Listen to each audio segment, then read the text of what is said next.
बनई बुका। ऐसे जानी हमरा के झाड़ के भागावो ना, आज के रात ओठ से ओठ सटावो ना। ऐसे जानी हमरा के झाड़ के भागावो ना, आज के रात ओठ से ओठ सटावो ना। ओठ से ओठ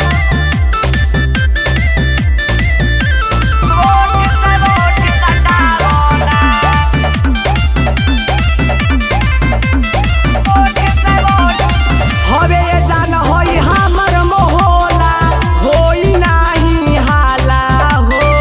जदी लहंगा में मोर बुझताला, चली जाई भाला हो। हवे ये जान होई हमर मोहला, होई नाही हाला हो। जदी लहंगा में मोर बुझताला, चली जाई भाला हो। मानो न तू अब तू लगे, आजू हमरा के पागल बनई बुका। ऐसे जानी हमरा के झाड़ के भागावो ना, आज के रात ओठ से ओठ सटावो ना। ऐसे जानी हमरा के झाड़ के भागावो ना, आज के रात ओठ से ओठ सटावो ना। ओठ से ओठ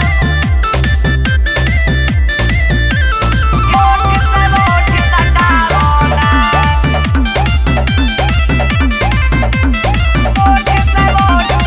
अच्छे अकेला मानिल बतिया, कोरोना मन मानी हो।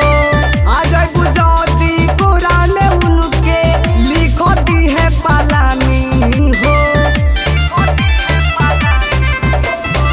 धर्मी पवन के मानिल बतिया, कोरोना मन मानी हो।